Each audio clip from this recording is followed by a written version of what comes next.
बच्चों, मैं हूं आपकी नेहा दी, लेके आई हूं नया topic laws of exponent. Exponent हमने पढ़ा था, कोई भी नंबर को अगर हमने पावर में लिखा हुआ है that is called base and the exponent, right. अब हम कुछ इसके rules that is laws of exponent पढ़ेंगे कि क्या होता है। सबसे पहला रूल है, अगर सपोज करो दो नंबर है ए की पावर एन, ए की पावर एन, मतलब बेस शुड बी सेम, बीच में है multiply. If base are equal then their power will be added, right. अगर बेस सेम है पावर क्या हो जाती है, ऐड। और कंडीशन क्या है, बीच में क्या होना चाहिए, मल्टीप्लाई। ये साइड पे भी लिखती जा रही हूँ क्योंकि एग्जांपल साथ साथ रब करूंगी, और लेकिन लॉज ऑफ एक्सपोनेंट आपको याद होने चाहिए। जैसे सपोज करो 2 की पावर -2, 2 की पावर 3, ये है हमारे पास। तो इसको कैसे सॉल्व करेंगे, ये चीज देखनी है। 2 और 2 बेस सेम हो गया, पावर क्या आएंगी, ऐड, प्लस माइनस माइनस, -2, 3 कितना आ गया, 1। This is the answer, this is the first property, right, that is the first law. Third क्या कहता है, अगर सपोज करो n डिवाइडेड बाय, बीच में मल्टीप्लाई है, यहां पे क्या है, डिवाइड। इसको ऐसे भी लिखा होता है समटाइम। तो पावर क्या आएंगी, सबट्रैक्ट, जो पहले वाला नंबर है माइनस दूसरा वाला नंबर। तो ये वाली प्रॉपर्टी भी याद रखेंगे, साथ साथ मैं लिखती जा रही हूं। तो एक एग्जांपल लेके चलेंगे। 7 के 7 - 1 डिवाइडेड बाय 7 पावर 5। तो हमारे पास पावर बीच में क्या है, डिवाइड, तो पावर क्या होनी चाहिए, सबट्रैक्ट। तो 7 की पावर क्या आ गई, -6। Got it. Third property, third property कहती है कि अगर सपोज करो एक पावर अंदर है, बेस वही है, और बाहर ब्रैकेट है, ब्रैकेट के बाद एक और पावर है, एक बेस के ऊपर पावर है, ब्रैकेट के ऊपर एक और पावर है, तो पावर क्या हो जाएगी, मल्टीप्लाई। पावर क्या हो जाएगी, मल्टीप्लाई। ये रूल रेसिप वाइस वर्सा भी चलता है। अगर बीच में प्लस है पावर में, तो हम उसको बीच में मल्टीप्लाई करके बेस अलग भी कर सकते हैं। अगर माइनस है तो बेस अलग करके बीच में डिवाइड भी डाल सकते हैं। वाइस वर्सा चलता है। सपोज करो हमारे पास है 3 की पावर 6, मैंने इसे स्प्लिट आउट करके लिखना है, तो इसको क्या लिख सकते हैं, 3, 2 × 3, राइट। 2 मैंने अंदर रख लिया, 3 बाहर ले ली, ऐसे भी लिख सकते हैं, ठीक है। तो ये 3 की पावर 2 वाला 3 × 3, 9 की पावर 3 भी लिख सकते हैं।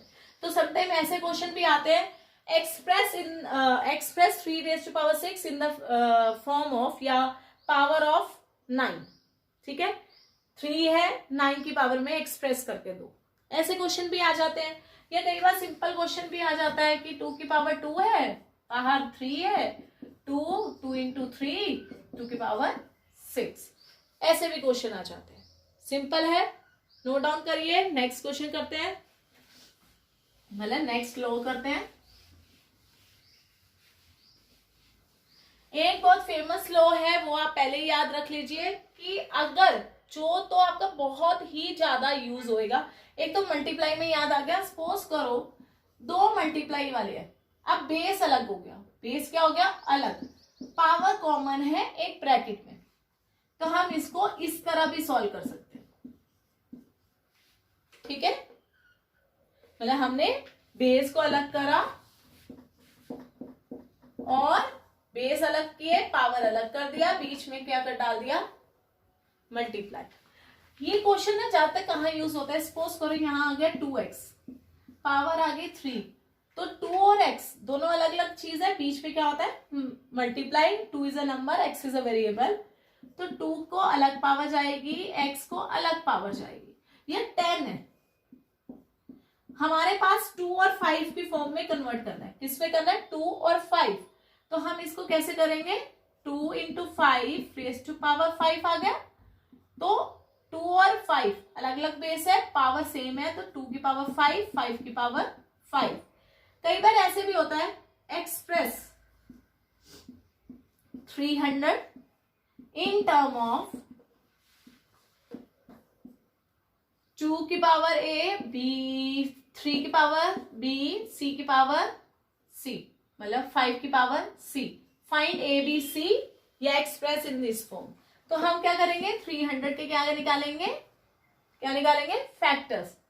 2 की पावर 150, 2 की पावर 75, 3 is 2 5 5 5 1.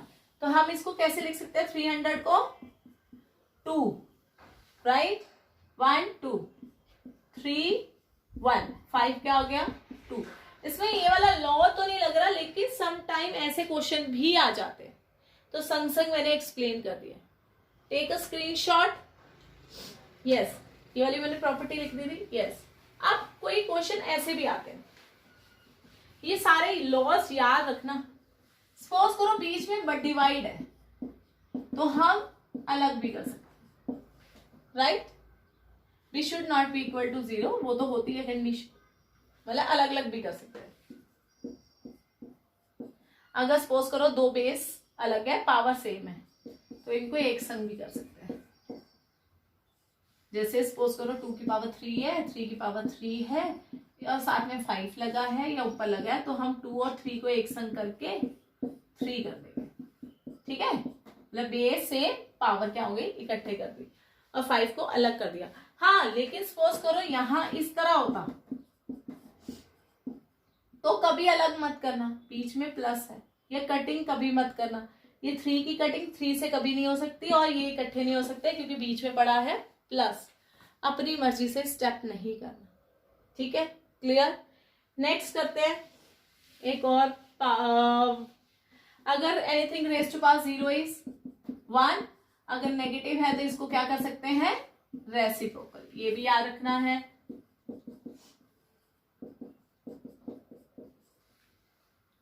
ठीक है. और नेक्स्ट,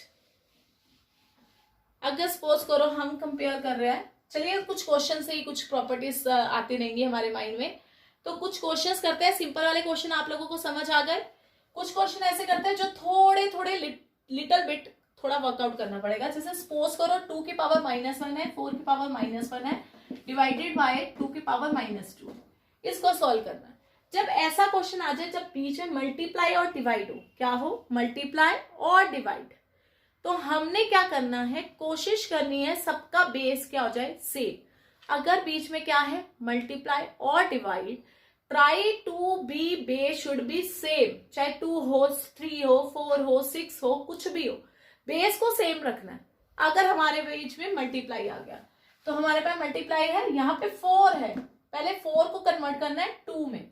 तो कैसे करेंगे, 4 को क्या लिख सकते हैं, 2 की पावर 2. कैसे, 4 2 2, तो ये लिख लिया 4 2 2 इंटू 2, 2 की पावर 2, राइट. अब बाहर क्या है, -1 डिवाइडेड बाय 2 -2. साथ साथ लॉ करवाऊंगी. अब पहला लॉ क्या करता है, अगर बेस पावर एक बाहर है तो पावर क्या हो जाती है, मल्टीप्लाई. पहला लॉ लगाया, -1 2 2 इंटू -1 डिवाइडेड बाय 2 की पावर -2. 2 इंटू -2 कितना हो गया, -2, राइट. अगर बीच में मल्टीप्लाई है, अब लॉ साथ साथ याद रखोगे. अगर ए की कुछ पावर है, बी की कुछ, बेस सेम है ना, हमने बेस सेम की बात कर रही है. अगर पावर अलग है तो पावर क्या हो जाएंगी, प्लस, राइट. 2 की पावर माइनस प्लस -2, राइट. ये जो बाहर पड़ा है उसको संग संग लेके छोड़ना नहीं है. 2 माइनस माइनस प्लस -3, डिवाइड क्या हो गया, 2 -2. अब डिवाइड वाला केस आ गया, तो ये पावर क्या हो जाएंगी, सबट्रैक्ट. तो ये सॉल्व कैसे होएगा, -3 माइनस ऑफ -2 क्या होएगा, -3 माइनस माइनस प्लस, a की पावर -a लिखती जा रही, 2 की power -1. This is 1/2 is the answer. This is the way how we solve the question, अगर लॉज ऑफ एक्सपोनेंट को यूज करके. और साइड में रीजन एग्जाम में देने बहुत जरूरी है. इनसे आपके मार्क्स कटे ना कटे, कई टीचर काटते कई नहीं काटते, ठीक है, लेकिन काटने से, लिखने से आपका इंप्रेशन जरूर बढ़ जाएगा कि हाँ बच्चों को अंडरस्टैंडेबल है, क्रैमिंग से नहीं लिखा, राइट. सबसे पहले बीच में अगर मल्टीप्लाई डिवाइड है तो try to be base should be same. जैसे ही बेस सेम हो जाएगा वैसे ही आपने लॉज ऑफ एक्सपोनेंट लगाने शुरू कर देने। जहां पे जो लॉ लगेगा आराम से लगाना है, कोई जल्दबाजी नहीं। जैसे ही एक्सपर्टीज हो जाएगी, एग्जाम तक तो एक्सपर्टीज हो जाएगी ना क्वेश्चन करके, तब स्पीड पकड़ना है। जब आप सीख रहे होते हो तब कोई जल्दबाजी नहीं। जल्दी से नोट डाउन करिए, नेक्स्ट क्वेश्चन करते हैं।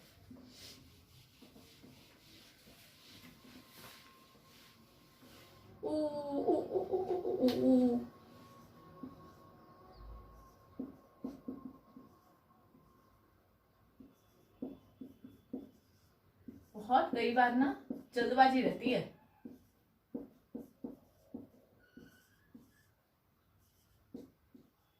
ये इसलिए लिखे थे साइड पे कि ये साथ साथ चाहिए होते हैं, राइट। अब लिखिए नेक्स्ट, x की power 2x divided by x की पावर, कुछ भी ले लो यार, x की पावर 436, ठीक है। Find x। ऐसे क्वेश्चन भी आ सकते हैं कि हमें x निकालना है, कुछ ऐसे दिया हुआ है, बीच में क्या है, डिवाइड और मल्टीप्लाई। जब भी डिवाइड और मल्टीप्लाई आ जाए, try to be base should be same. Base क्या होना चाहिए, सेम होना चाहिए। तो 36 को पहले 6 में कन्वर्ट करना है। वैसे अगर हम फैक्टराइज करते हैं तो प्राइम में करते हैं, लेकिन हमें 6 चाहिए तो हम 6 की टेबल पे चेक करेंगे। 6 की पावर क्या आ गई, 2। ओ यस, मैं कह रही थी ना कोई पावर वो रह गई है। सबसे इंपॉर्टेंट लॉस, सबसे इंपॉर्टेंट लॉ है, अब इसी में यूज होगा, साथ साथ लिख लेंगे। अब बीच में क्या आ गया, डिवाइड, तो पावर क्या आएंगी, माइनस। 2 minus minus plus. अब यहां पे लॉ लगेगा। अब दो सेम है नंबर, ऊपर पावर क्या होगी, if base are equal, base are equal, इसमें लिखेंगे भी if base are equal then exponent are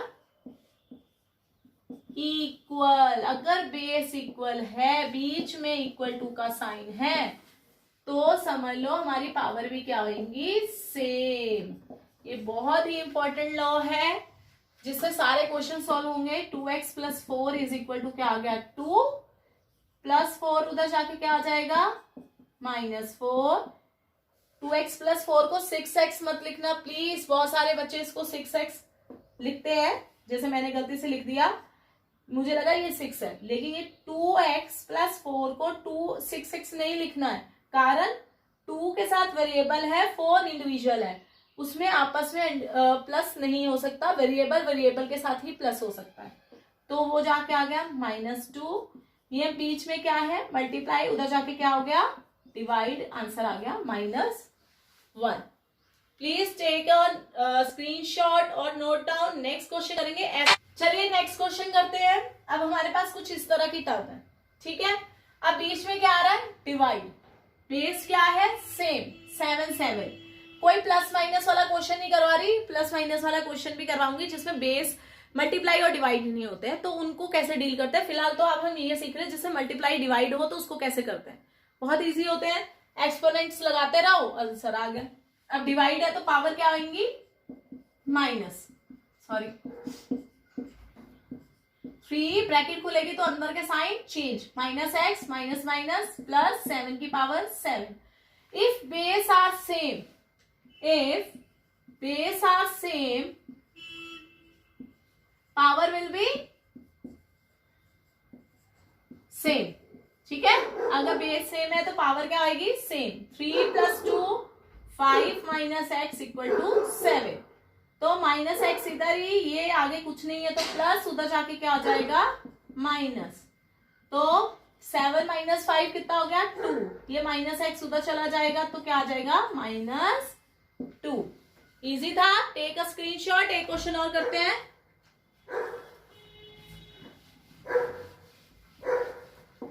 चलिए अगला क्वेश्चन है 3x + 3 9x + 4।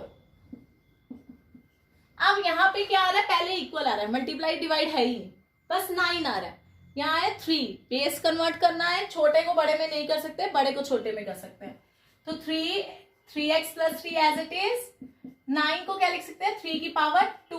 अब आप पूछोगे कैसे भाई, आप तो फटाफट कर ली, आप यहां करिए, आप 3 से 3 आया 1, 3 की पावर 2 हो गया, 3x + 4, ब्रैकेट खुलेगी तो क्या आएगा, 2 × x 2x, 2 × 4 8, right.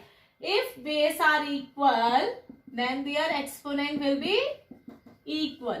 3x + 4 is equal to 2x + 8. ये चीज जरूर याद रखना, जब भी ब्रैकेट खुलती है तो नंबर दोनों से मल्टीप्लाई होता है, 2x के पास भी जाएगा, 2 4 के पास भी जाएगा। नॉर्मली मिस्टेक क्या करते हैं बच्चे, 2x + 4 लिख देते हैं, दिस इज रॉन्ग। 4 क्यों लिखोगे भाई, 2x के साथ जाएगा, 2 4 8, यहाँ पे 8 आना चाहिए। ये चीजें याद रखिए, छोटी छोटी गलतियां होती हैं जो गलत कर देती है।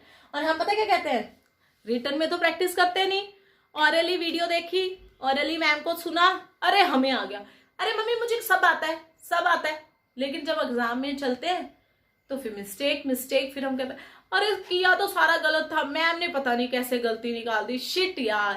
तभी कहते हैं जब भी करो क्वेश्चन नोट डाउन करो, नोटबुक या बुक बंद करो, सॉल्व करो इंडिपेंडेंटली, फिर आंसर चेक करो, देन आपको पता लगेगा कहाँ कहाँ मिस्टेक करते हो। मैं बोल सकती हूँ, समझा सकती हूँ, लेकिन ये छोटी छोटी मिस्टेक आप खुद फाइंड करेंगे अपने आप हैंड प्रैक्टिस करके। Lot of questions are in the book, please मैं आपको आइडियाज दे रही हूँ, इसके साथ के जितने क्वेश्चंस हैं आप घर में अटेम्प्ट करिए, नहीं आता कमेंट बॉक्स में लिखिए और मैं कोशिश करूंगी सॉल्व करके बताइए, ठीक है।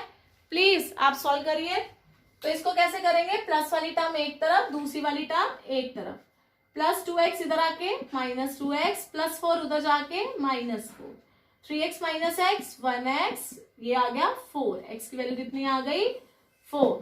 गॉट इट, एनी डाउट, कुछ नहीं कुछ भी कंफ्यूजन है? यस, देखो मैंने क्या मिस्टेक की जो एग्जाम में भी हो जाएगी। यहाँ था 3, मैंने लिखते लिखते क्या हो गया 4, मेरा आंसर तो आएगा एग्जाम में गलत। तो फिर मैं घर आते रोती मम्मा मैंने सारे क्वेश्चन सही करा था, पता नहीं क्या। डोरेमोन देखते हो, मेरा बेटा वो देखता है, सेम वही डायलॉग आ रहा होता, मैंने सब कुछ सही करा था, मैम ने गलत आंसर कर दिया, मैम का मूड सही नहीं होगा एग्जाम के टाइम। ये नहीं देखते, ये छोटी छोटी गलतियां पूरा आंसर गलत कर देती, ठीक है। सम प्रैक्टिकल एग्जाम्पल्स में आपको गलतियां दिख जाती हैं, कृपा करके क्वेश्चन को सॉल्व करिए, एक बार चेक करिए, हाथ से जितनी हैंड प्रैक्टिस करोगे मैथ तभी आएगा। मैथ ऑरल सब्जेक्ट नहीं है, math is not a aural subject कि देखा और कर लिया एग्जाम में। Please do practice. अगले टॉपिक में मिलते हैं, तब तक टाटा बाय बाय।